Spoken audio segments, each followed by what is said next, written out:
Good morning students. Again I am here for taking your second lecture of accountancy for today 24 जुलाई। तो अभी मैं आपको illustration 20 और 21 बताया। इसके बाद मैं आपको नेक्स्ट वाला टॉपिक बताता हूँ कि उसमें हम क्या करेंगे। ठीक है, देखिए इसके बाद अगला वाला जो क्वेश्चन आपको आएगा वो है अलग अलग methods interest on drawing calculate करने की। ये वाला टॉपिक आपको बताएंगे कि methods of calculating interest on drawings, अलग अलग मेथड्स होती हैं इंटरेस्ट ऑन ड्राइंग कैलकुलेट करने की। तो देखिए एक तरीका तो सीधा सीधा होता है कि आप जितना मंथ है उतना मंथ से मल्टीप्लाई कर दें रेट ऑफ इंटरेस्ट, जैसे कि ये आप देख रहे हैं सिंपल मेथड, ये आपको आती है। लेकिन एक प्रोडक्ट मेथड भी होती है। अब इस प्रोडक्ट मेथड का काम क्या होता है? प्रोडक्ट मेथड का काम ये होता है कि अगर मान लीजिए किसी पर्सन ने हर अलग अलग डेट पे ड्राइंग करी है तो आपको क्या करना पड़ेगा, उसके लिए हर ड्राइंग का अलग अलग कैलकुलेट करना पड़ेगा।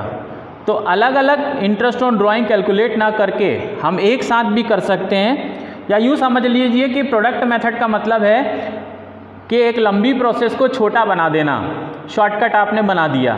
कैसे होगा देखिए, आप ये देखिए इलस्ट्रेशन नंबर 24, इसमें देखेंगे Charu is a partner in A firm, she withdrew the following amount during the year. Charu एक फर्म में पार्टनर है और वो साल में इस तरह से अमाउंट निकालती है ना। कब निकाला उसने? मई की 1 तारीख को उसने 20,000 रुपये ड्राइंग करी, फिर जुलाई 31 को 10,000 करी, फिर सितंबर 30, फिर नवंबर 30, फिर जनवरी 1, फिर मार्च 31। इंटरेस्ट ऑन ड्राइंग लगाना है 9% पर एनम। कह रहा है इंटरेस्ट ऑन ड्राइंग कैलकुलेट करके बताइए। इंटरेस्ट ऑन ड्राइंग कहाँ जाता है उस क्वेश्चन में, देखिए आप कहाँ पर जाता है इंटरेस्ट ऑन ड्राइंग, ये लिखा है ना। तो ये इंटरेस्ट ऑन ड्राइंग कैलकुलेट करके बताना है। इस क्वेश्चन में इंटरेस्ट ऑन ड्राइंग सिर्फ एक ही अमाउंट था, लेकिन अगर कोई पर्सन अलग अलग समय पे अलग अलग अमाउंट का ड्राइंग करे तो उस कंडीशन में हम क्या करेंगे। तो देखिए एक तो होता है सिंपल तरीका जो आपको मालूम है, अभी तक आप कर रहे हैं कि भाई जो मई का 1 तारीख को उसने ड्राइंग करी 20,000 रुपये की, तो मई से कितना टाइम बचा गिनिए, मई जून, मई 1 तारीख, ठीक है, मई जून जुलाई अगस्त सितंबर अक्टूबर नवंबर दिसंबर जनवरी फरवरी मार्च, कितना हुआ? 11 महीने हुए। तो इस 20,000 पे 11 महीने का हम निकालेंगे तो 1650 आ जाएगा। कैसे निकालेंगे 11 महीने का? देखिए ऐसे निकलेगा 11 मंथ का। 11 मंथ का इस तरीके से निकलेगा जैसे कि 20,000 इंटू रेट कितना दिया हुआ है क्वेश्चन में, 9% दिया हुआ है, इंटू 11/12। ठीक है, 3 3 जा 9, 3 4 जा 12, ये 2 0 गए, 2 2 जा 4, 2 1 जा 2, ठीक, 103 जा 300 एंड अभी और कटेगा, ये 2 1 जा 2, 50, 5 3 जा 15, है ना। ओके, 0 5 1 0 5 1 0 5 6 1, ठीक। तो देखिए ऐसे आप काट लेंगे। कैसे काटा है? 2 5 जा 10 और 0 का 0, फिर 53 जा 150, 150 इंटू 11, टोटल आपने मल्टीप्लाई किया 1650 रुपये आपका इंटरेस्ट ऑन ड्राइंग आ गया पहले वाली अमाउंट का, है ना, जो पहली ड्राइंग की गई है। ये लिखा हुआ है ना 16,550, उसी को बता रहे हैं। ये रहा 1650 रुपये, ठीक है। ये 1650 कैसे आया वहाँ देख लीजिए, इस तरीके से 20,000 इंटू रेट 9% दिया है और 11 महीने पहले ड्राइंग करी थी तो 11 महीने का ब्याज बना, 11/12 करेंगे 1650 रुपये। इसी तरह से दूसरी ड्राइंग उसने कब करी? जुलाई की 31 तारीख को, तो जुलाई तो निकल गया, फिर कितने महीने बचे? अगस्त सितंबर अक्टूबर नवंबर दिसंबर जनवरी फरवरी मार्च, मार्च 31, यानी 8 महीने। तो यही तरीका करेंगे, 10,000 इंटू 9/100 इंटू 8/12 करेंगे तो आपको 600 मिल जाएगा। ऐसे करके सब अलग अलग ड्राइंग पे आप निकालेंगे अमाउंट तो आपको टोटल ब्याज मिलेगा 5,250 निकला। अब ये हो गया सिंपल तरीका।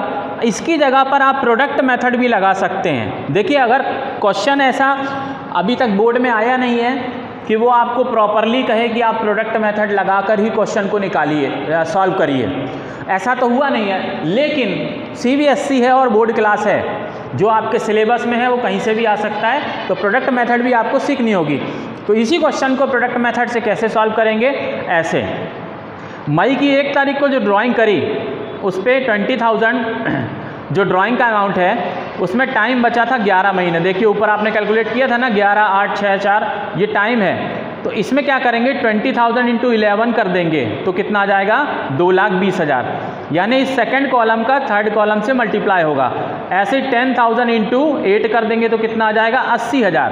तो मल्टीप्लाई करने के बाद जो आएगा उसको क्या बोलते हैं, प्रोडक्ट कहते हैं। ठीक है, 20,000 इंटू 11 करेंगे आप तो आपको मिलेगा 2,20,000। इसी तरह से 10,000 इंटू 8 करेंगे तो 80,000, 30,000 इंटू 6 करेंगे तो 1,80,000। तो ये सब क्या आ गया, आपका प्रोडक्ट आ गया। अब टोटल प्रोडक्ट कितना है इन सबको जोड़ लेंगे तो आया 7 लाख रुपए।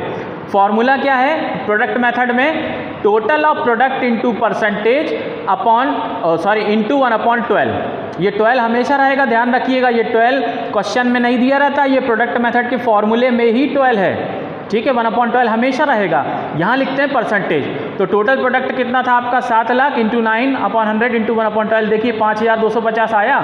सिंपल मेथड से भी आपने निकाला था तो 5,250 आया, प्रोडक्ट मेथड से भी कितना आया 5,250 आया। समझ में आया कि प्रोडक्ट मेथड आखिर क्या होती है, ध्यान से समझ लीजिए उसको, है ना।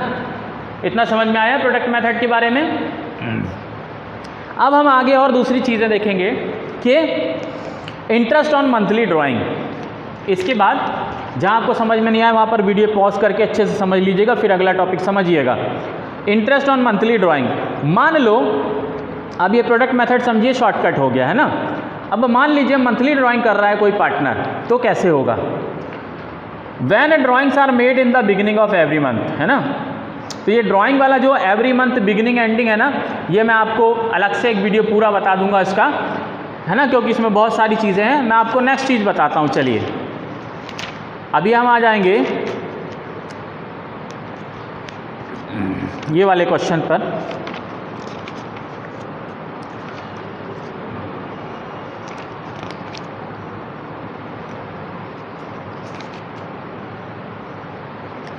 चलिए अब आप आइए इस क्वेश्चन पे 1.55 पे दिया है interest on capital, provisions related to interest on capital are given below.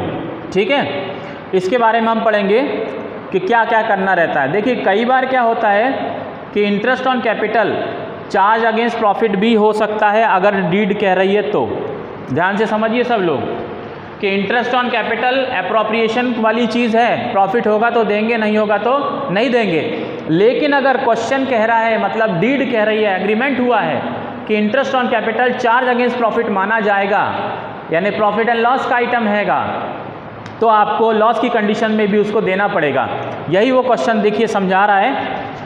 Illustration number 35 है जो कि हॉट्स में दिया है, हाई ऑर्डर थिंकिंग स्किल्स में दिया हुआ है। ए एंड बी पार्टनर हैं, प्रॉफिट एंड लॉस बांटते हैं 3:2 में। अभी आपको इंटरेस्ट ऑन ड्राइंग के बारे में मैं अलग से दूसरा वीडियो बना के डालूंगा, आप इसको समझ लीजिए।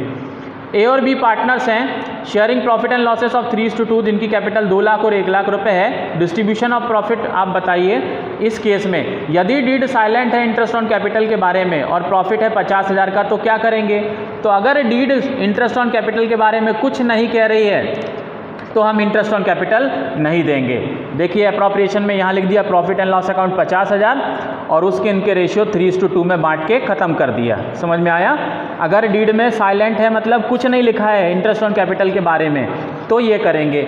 दूसरा case, if partnership deed provides for interest on capital, यदि पार्टनरशिप डीड में इंटरेस्ट ऑन कैपिटल के बारे में लिखा हुआ है, वो भी 8% पर एनम के हिसाब से, और उस साल लॉस हो गया 50,000 रुपये का, तो क्या करेंगे। तो आपको पहले से ही पता है कि लॉस की कंडीशन में इंटरेस्ट ऑन कैपिटल नहीं मिलेगा क्योंकि वो एप्रोप्रिएशन का आइटम है। तो इन्होंने देखिए क्या किया, यहाँ पे लॉस को ट्रांसफ़र किया टू प्रॉफिट एंड लॉस 50,000 और उस लॉस को बांट दिया पार्टनर्स के बीच में 30,000 और 20,000, ये बढ़ गया 50,000, ख़त्म। ठीक है।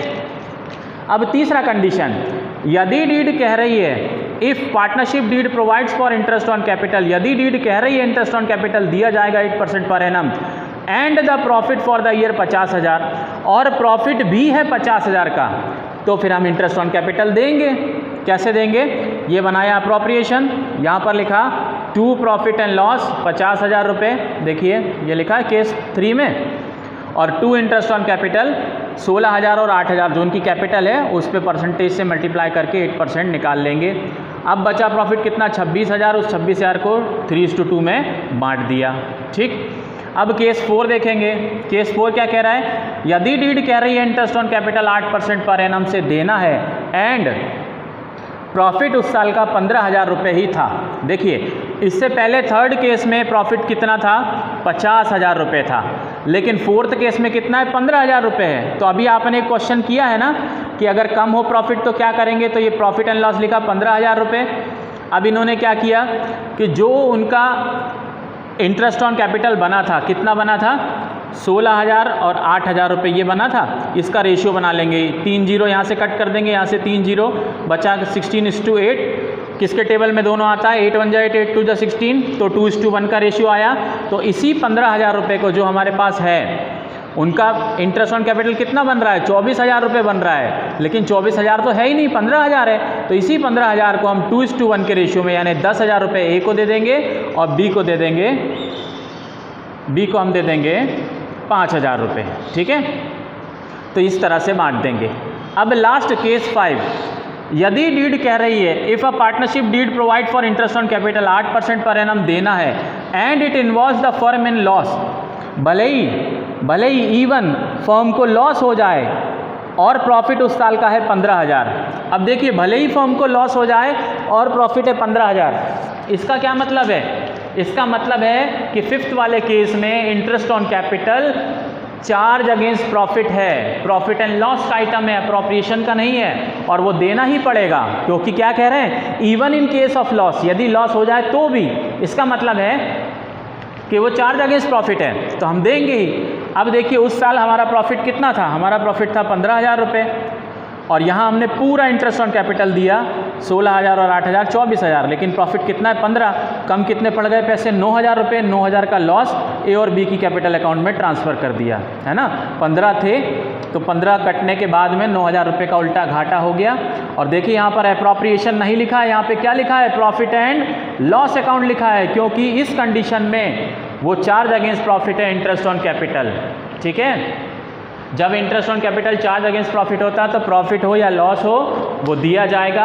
अगर कम प्रॉफिट है तो जितना बचेगा उसको लॉस के नाम से ट्रांसफ़र कर देंगे कैपिटल अकाउंट में, और अगर ज़्यादा प्रॉफिट होता तो जो बच जाता प्रॉफिट वो हम पार्टनर्स को बांट देते।